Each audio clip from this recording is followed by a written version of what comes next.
Hi friends, welcome to Shinde jobs. இன்றைக்கி என்ன பார்க்க போகிறோம் அப்படின்னா, தமிழ்நாடு அரசு பணியாளர் தேர்வாணையத்திலிருந்து வேலைவாய்ப்புக்கான அறிவிப்பு வந்து கொடுத்துருக்குறாங்க.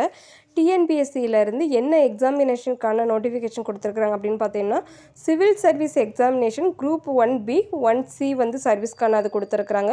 இதுக்கு அப்ளை பண்ணுறதுக்கான லாஸ்ட் டேட் பார்த்தோம்னா மே மாதம் 22ஆம் தேதி தான் கடைசின்னு சொல்லி கொடுத்துருக்குறாங்க. அதுக்கான ஃபுல் டீட்டெயில்ஸ் பார்க்கலாம்.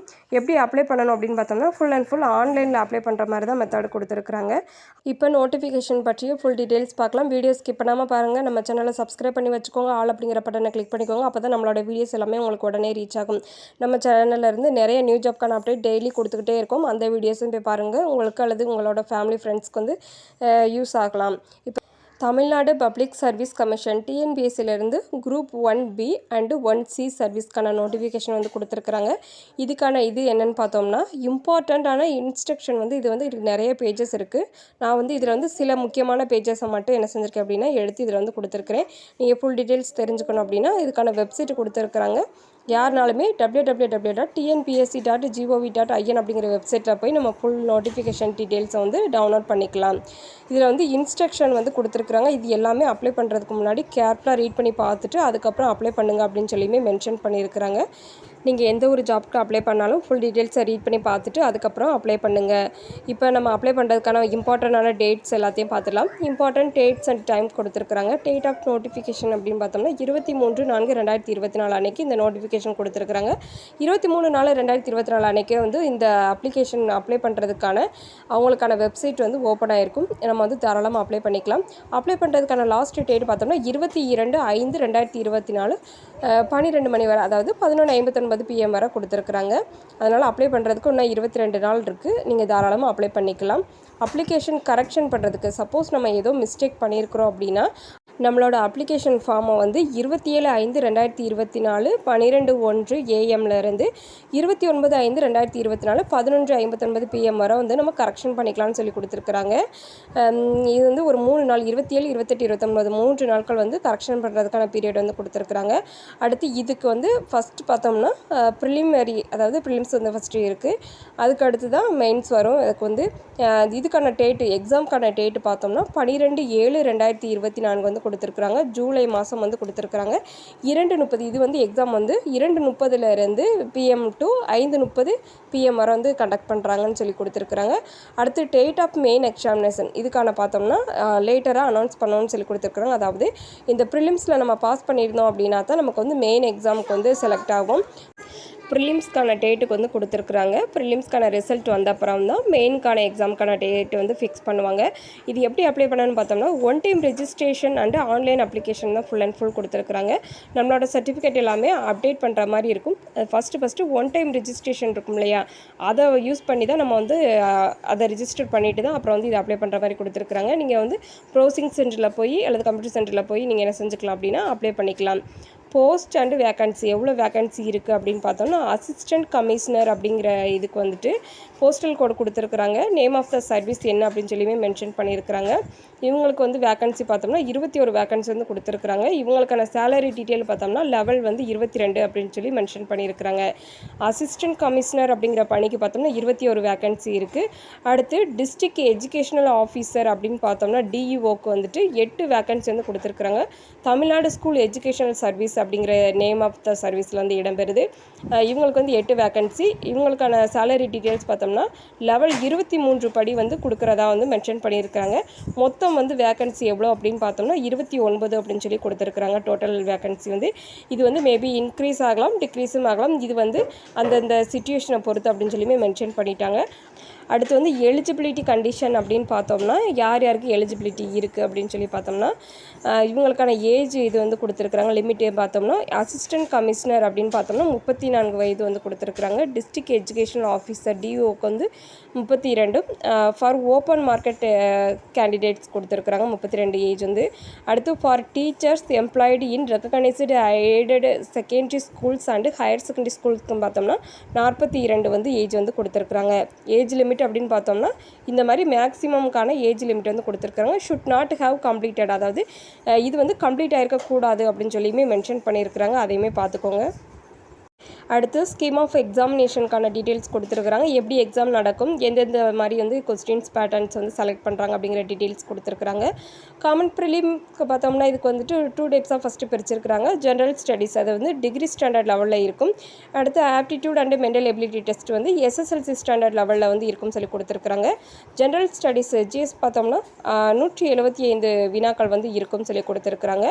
Aptitude and mental ability test பார்த்தோம்னா 25 மார்க் வந்து டோட்டல் வந்து 200 கொஸ்டின்ஸ் வந்து இடம்பெறுது. அதை மென்ஷன் பண்ணிக்கோங்க. 200 கொஸ்டின் மார்க் பார்த்தோம்னா 300 மார்க்ஸ். ஒரு கொஸ்டினுக்கு வந்து 1.5 மார்க் வந்து ஃபிக்ஸ் பண்ணியிருக்கிறாங்க. இதுக்கான டைம் பார்த்தோம்னா 3 மணி நேரம் நடைபெறும் சொல்லி கொடுத்துருக்குறாங்க. Minimum qualification of mark qualify mark பார்த்தோம்னா கேட்டகரி வைஸ் பிரிச்சிருக்கிறாங்க.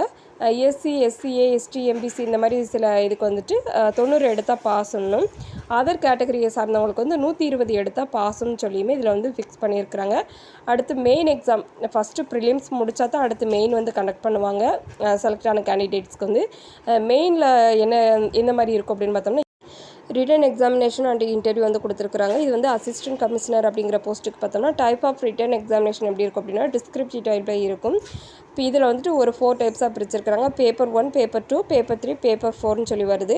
பேப்பர் 1ன்னு எடுத்துக்கிட்டோம்னா தமிழ் எலிஜிபிலிட்டி டெஸ்ட் மஸ்ட் எல்லாத்துலேயுமே இப்போ அதை கம்பல்சரி கொண்டு வந்துட்டாங்க. தமிழ் வழி கற்றலுக்கு வந்து அதிக முக்கியத்துவம் கொடுக்குறாங்க. எஸ்எஸ்எல்சி ஸ்டாண்டர்ட் லெவலில் வந்து இருக்கும். இது வந்து மேக்ஸிமம் வந்து 100 மார்க் இருக்கும். 3 ஹவர்ஸ் எழுதணும். அடுத்து பேப்பர் 2ன்னு எடுத்துக்கிட்டோம்னா ஜென்ரல் ஸ்டடீஸ் வந்து கேட்குறாங்க. இது வந்து டிகிரி ஸ்டாண்டர்ட் லெவலில் இருக்கும். அடுத்து இதுக்கு வந்து கொஸ்டின்ஸ்க்கான மார்க் பார்த்தோம்னா 250 மார்க்குக்கு வந்து எழுதுகிறோம். டியூரேஷன் வந்து 3 ஹவர்ஸ் தான் கொடுத்துருக்குறாங்க. அடுத்து பேப்பர் 3 பார்த்தோம்னா ஹிந்து ரிலிஜியன் கொடுத்துருக்குறாங்க. டிகிரி ஸ்டாண்டர்ட் லெவலில் 250 மார்க்ஸ்க்கு எழுதுகிறோம். 3 ஹவர்ஸு. பேப்பர் 4 பார்த்தோம்னா லா கொடுத்துருக்குறாங்க. டிகிரி ஸ்டாண்டர்ட் லெவல் தான் 250 மார்க்குக்கு எழுதுகிறோம். இதுக்கும் 3 ஹவர்ஸ் தான். டோட்டல் பார்த்தோம்னா இதில் வந்துட்டு ஒரு 750 மதிப்பெண்களுக்கு வந்து எழுதுகிறோம். இன்டர்வியூக்கு வந்து ஒரு 100 மதிப்பெண் கொடுத்துருக்குறாங்க. டோட்டலாக பார்த்தோம்னா இன்டர்வியூ பேப்பர் அந்த ரிட்டன் எக்ஸாமுக்கான பேப்பர் எல்லாமே சேர்த்து வந்து 850 மதிப்பெண்கள் வந்து இடம்பெறுது. இது வந்து கேட்டகரி வைஸ் பிரிச்சிருக்கிறாங்க. யார் யார் எவ்வளோ எடுக்கணும்னு சொல்லிட்டு.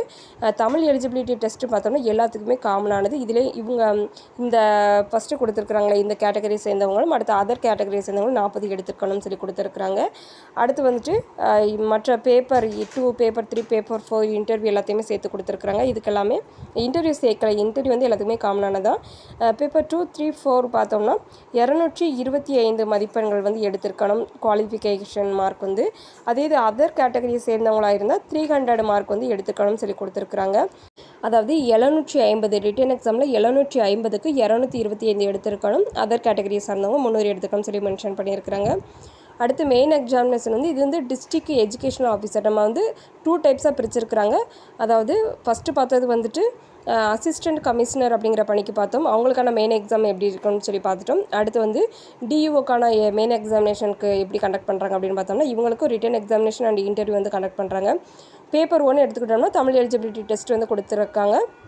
இதுவுமே டைப் ஆஃப் எக்ஸாமினேஷன் பார்த்தோம்னா டிஸ்கிரிப்டிவ் டைப்பு. மேக்ஸிமம் மார்க் வந்து 100 மார்க் வந்து கொடுத்துருக்குறாங்க. 3 ஹவர்ஸ் இருக்குது.